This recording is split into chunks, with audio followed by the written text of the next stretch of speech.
Hey, how's it going, everybody? My name is Jason. This is Art of Christian Homestead with got another devotional for you today. First of all, I'll tell you real quick before we get into this that I appreciate everybody watching. Let me know if you're if you love this, if you're getting something out of it. But also, let me know in the comments below if you'd like for me to go to a study on the Book of John. I really enjoy the Book of John. That's where we're going to be at today. I've been listening to the Unashamed podcast, Phil Robertson and his sons from Duck Dynasty, Duck Commander. I love them. They're great, godly people, wonderful Christians. The knowledge of the Bible is outstanding, and it's been wonderful to listen to them. They did a study on the Book of John. I don't personally feel like they did it justice. There's things about the Book of John that I love so much and how creative a writer he is. Let me know in the comments below if you'd like to take a course or take or kind of maybe change course a little bit to go into a study on the Book of John and just see where we go. I'm not sure if we'll continue that format or not, but at the same time, it'd be kind of fun. So now that all that's done, let's get into this.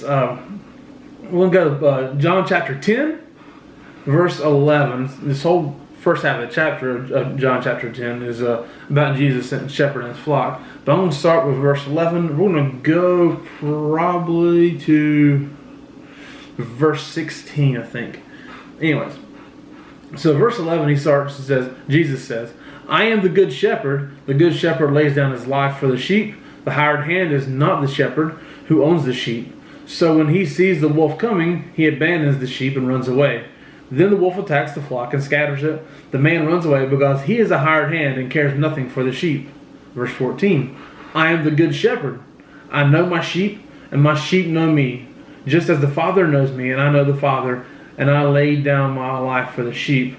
I have other sheep that are not of the sheep pen. I must bring them also. They too will listen to my voice. And there will be one flock and one shepherd. So there at the end, we'll just go ahead and see that right now. There at the end, Jesus is talking to Jews, and he says, I have other sheep, meaning everybody else that is not a Jew at the time. And he's saying, and talking about how he's going to bring everybody together into one family, which is what he did by dying on the cross. He then gave us, gave those who are not Jews by nature a way to become part of his family, okay, by his blood. That's what he means there. I'm going to hit that now because I love that part, but that's not exactly what I'm talking about today. But anyways, I really want to talk about Jesus as the good shepherd. And us as sheep. There's a lot of things, obviously, people right now, with all this stinking constant drama and controversy from people, those who do not like the ordinances and things that we've been placed under here lately, and who believe in the conspiracy theories, which this is not a topic on conspiracy theories, okay? But they have a tendency to call people sheeple, right? Sheeple. So we are sheep, okay? That's what Jesus says. Hey, we're his sheep. We're in his flock. But so what I want to talk about is us as sheep, and then him as a shepherd. Sheep have an insane comparison with us, by the way. I'd have to do some looking on sheep tendencies and things of that nature. Real quick, I want to go through some of those so we can kind of draw in the comparisons, okay? So on Wikipedia about sheep, it says that one thing I found that I really like is that it says sheep have a tendency to congregate close to other members of a flock, although this behavior varies with breed, and sheep can become stressed when separated from their flock members. Talk about the stress people have been under being isolated and being secluded, and how some people would rather die than be left alone to die. Correct. It says during flocking, sheep have a strong tendency to follow, and a leader may simply be the first individual to move. So we're going to follow, right? Just the leader may simply be the one who moves first, or the person who moves the loudest, we'll say. That's interesting. That's something to think about as well. It goes down. There's another one. I had to find it though. Okay, and so when they're herding them, it said farmers exploit flocking behavior to keep sheep together on unfenced pastures, such as hill farming, move more easily. Okay, yada yada. Sheep are food-oriented. An association of humans with regular feeding often results in sheep soliciting people for food. Okay, so they find their foods. So if a sheep finds its food source, it may often just keep going back to that individual or place, begging for more food. Correct? So it says, those who are moving sheep may exploit this behavior by leading sheep with buckets of feed. You can make that comparison all you want, okay? I don't even think I gotta tell you. For what you're consuming, if you find joy in it or some kind of momentary fulfillment, maybe it's something you need. Maybe you think you need money, so you're just gonna keep going back to somebody asking for more money. Correct? And you can be led simply by somebody dangling that dollar bill in front of your face. That's another. I guess maybe that's another one. I don't know. That may be something different, but that's something that's very real to me right now. And but Jesus said He's the good shepherd. Jesus said, "I am the good shepherd, the good shepherd." Here in Ohio, people, Ohio State Buckeye fans, they talk about it's the Ohio State. Okay, we are the Ohio State. That's what they want to talk about, is how they are the one and only, the only. So the is part of their title. I'm the. Jesus said, "I am the good shepherd." It's part of His title. He's meaning the only. I am the only good shepherd. So does that suggest that there are some bad shepherds? Some things that can lead you astray, forces that can lead you astray, people that can lead you astray, that have ill intentions? Of course it does. So a sheep, they hear, or he said, "My sheep hear my voice."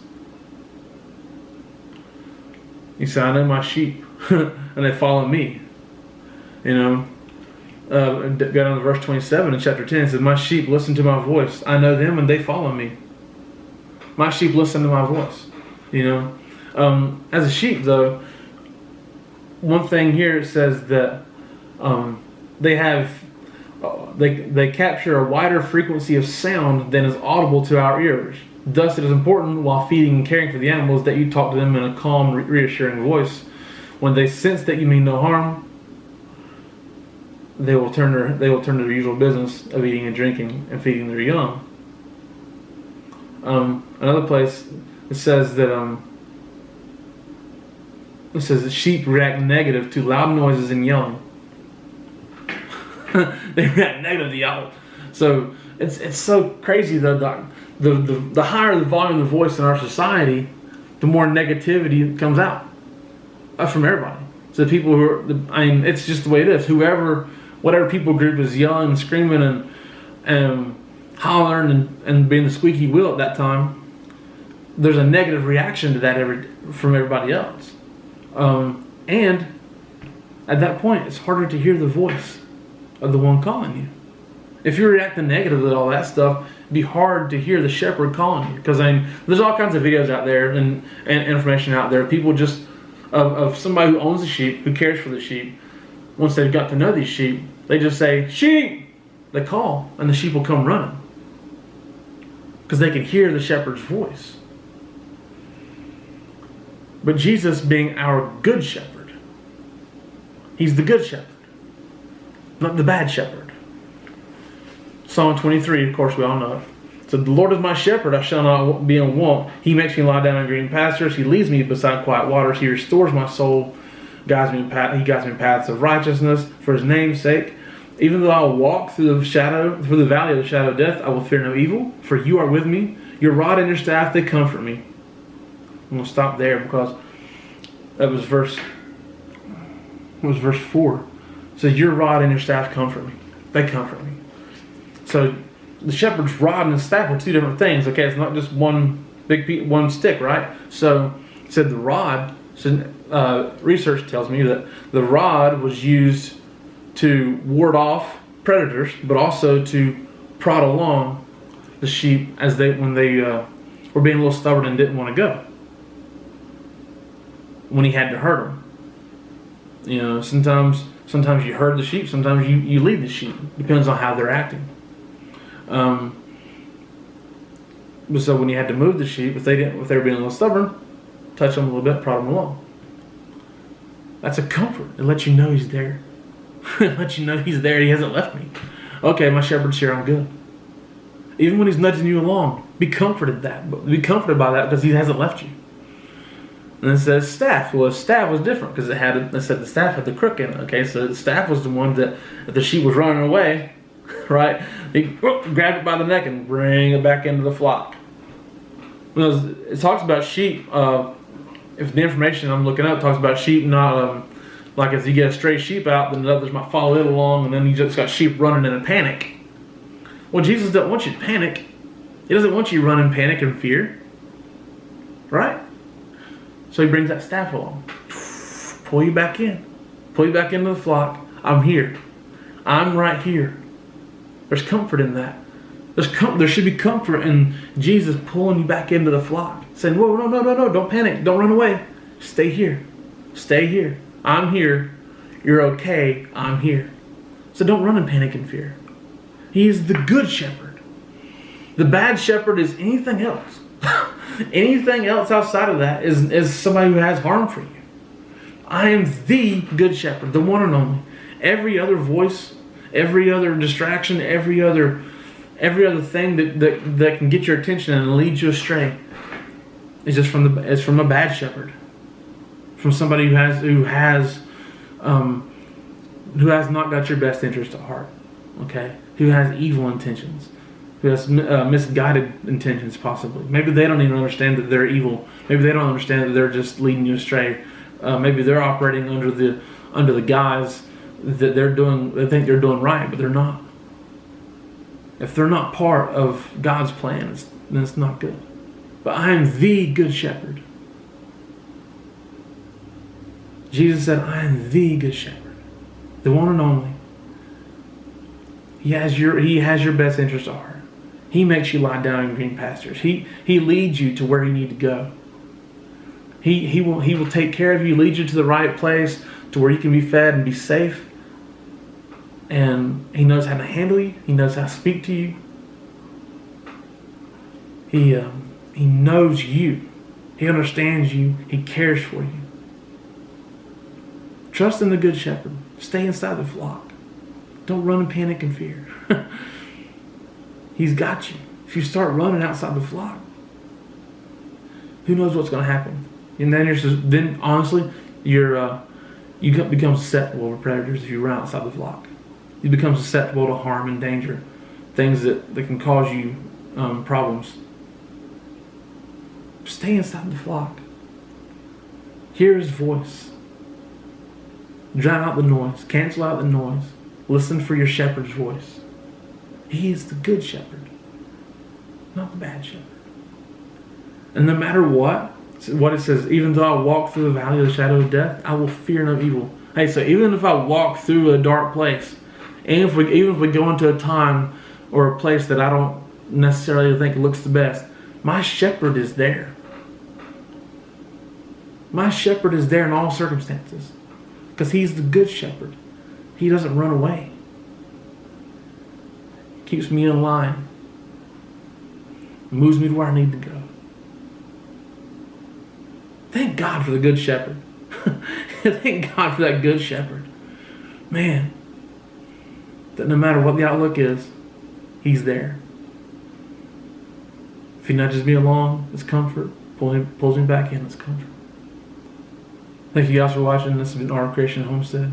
I love you guys. God bless you and goodbye.